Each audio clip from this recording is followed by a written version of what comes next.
Hey, what's up everyone? I hope you're all having a wonderful day or night, but for now, let's get into the video. I love it when every girl in a friend group is the main character.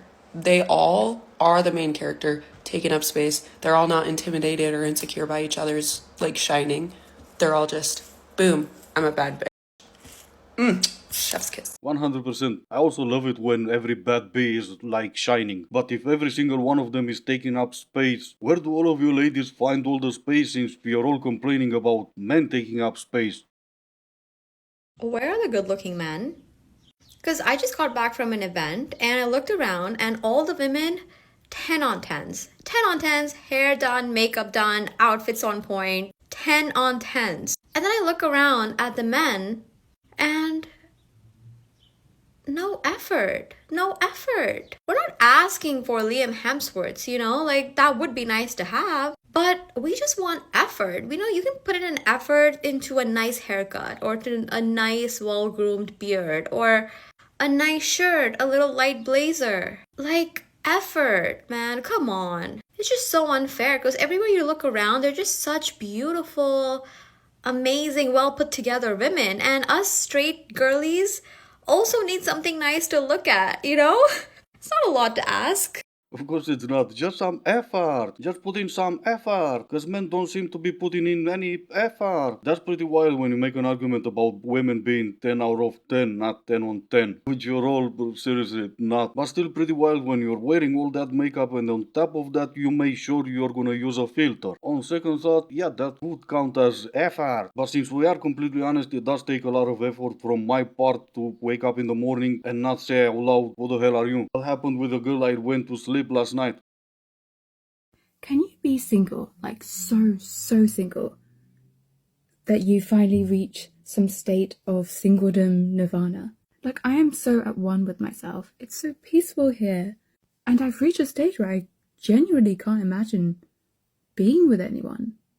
Singledom nirvana is a good place here, ladies. I'm sure it is, but if that's the case for you, why do you want to leave that place? You can't even imagine being with anyone, so then wouldn't that imply you're not even trying to find anyone? Dating is just swiping through hundreds of people to find one that won't give you anxiety. And even then, you probably still will. It's absolutely wild that in between these two videos it was just one day. Can you not even remember what you said yesterday? No, she does have a good memory, she just doesn't remember where she left it.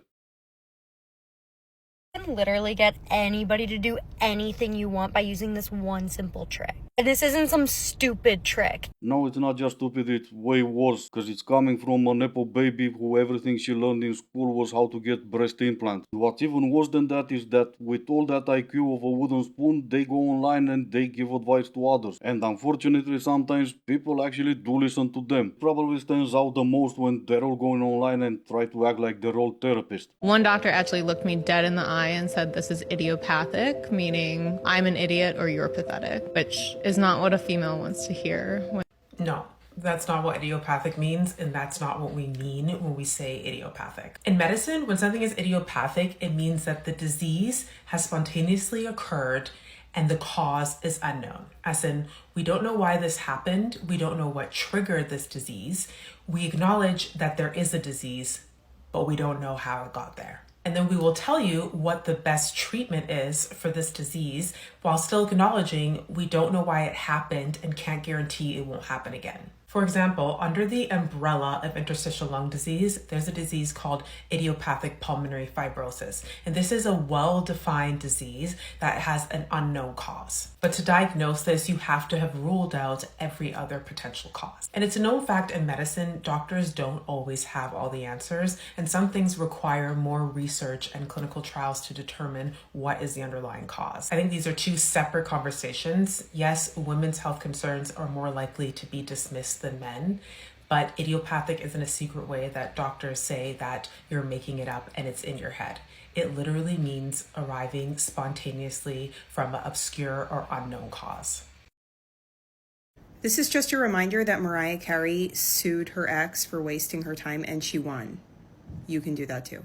And you can do that too, except you're not her. And you won't, because if it was that easy, you would have done it already. Well, if this isn't a case of how being greedy can go very wrong, I don't know what is. This is Charlotte Padrell, and she thought she was going to get a pay date from her boyfriend of only a year, Israel Adesanya, who is a UFC two-time champion UFC fighter. He's Nigerian from New Zealand. Now, what Charlotte decided to do is that once they broke up after a little over a year, she decided that she was going to sue him in court for half of his assets. And he has a $15 million fortune, right?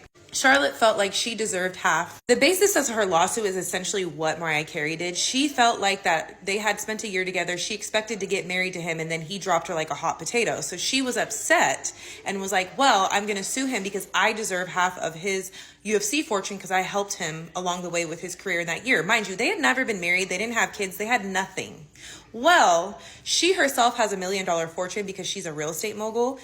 What ended up happening is he put his $15 million fortune in his mother's name. His mother manages his fortune because he had an ex-wife that he did not want to have to split assets with. So essentially what he did is kind of shady, I'm not going to lie, but it helped out in his favor this time. And it's not even shady when you're dealing with women like that. That's where her video ended. I did not stop the video. And if you're not familiar with the story and how it ended, it's right here. The court decided that since his net worth is 0 and her net worth is 1 million, he is now to receive 500,000 from her. Oh no, it's almost like justice. Anybody else like so sick of dating? Like, I'm so sick of dating. Every time I get into anything, it's a situationship. It's a, I like you, but I've got other commitments, or you're never centre of attention to them. I'm not saying I want to be centre of attention, but I'd like to be at least some kind of priority to a man, right? Or it's the fact that, you know, that they've got too many other options in there and they're talking to about 1 million other girls when literally most of the time I'm only ever talking to them, because I get to the stage after a while, I'm like, oh, well, maybe I should start talking to other people. It's a nasty, vicious cycle. Yeah, it's sad. No, it's more than, it's heartbreaking. Don't ignore the fact that the majority of men are only talking to one girl and not more than one. And we can go down to every action has an equal and opposite reaction. The same people who came up with roster dating and they gave other advice on how to have a roster and not just date one man at a time are now complaining about roster dating. Heartbreaking, isn't it? Right, I've had enough. I need to ask you guys a question, and it's quite a serious one, and I think it's on the tip of every single girl's tongue. So listen up, it is. Listen closely, because we're going to ask you the question. Why is it you guys always pull away when things are so good? Because they're only good for you, not me. It's not even rocket science, it's common sense. So I may not be a 10, but I promise if you have me as your girlfriend, you will never be able to open your phone gallery in public. Another OF girl discovered what men really want, pictures. So I think one of the hardest things about solo traveling is hyping myself up to do my makeup, pre-gaming by myself, and now I've just walked out onto the streets of Milan with no plan, no bar to go to, and I'm just gonna wing it. And it's hard to like psych yourself up and be like, let's go take myself to a bar on my own. You haven't got your girls there to like hype you up, being like, you look good and stuff like that. But I know once I get to a bar and I get an espresso martini, like everything will be okay. But it's definitely hard to like get hyped up.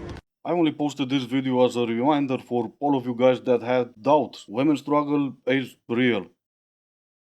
What the actual hell is going on Hinge? I just re-downloaded the app after many, many months. I have never successfully had a Hinge date. Let me throw that out there now. But now all my girlfriends are not single, and one of them is pregnant. So I was obviously crashing out, and I said, let me just give this one last college try. It's scary. No matter what Hinge says, they definitely categorize people as hot and ugly, and I inevitably always end up in the ugly bucket. And how did that make you feel? I'm just messing with you, but not really. Because it must be pretty hard knowing that Hinge puts you in the category in which you belong. And one question though, if you're all happier being single, how is it that you crashed out when all of your girlfriends got into relationships? Every girl on TikTok right now be like, to touch that little dangly thing that's swinging the back of my throat. Till they actually do it, and then they're like, Alright, this is gonna be it for today. As always, I do hope you enjoyed it. If you didn't, I still appreciate you for making it this far. Thank you all so much for watching. Stay safe, and I will see you in the next one.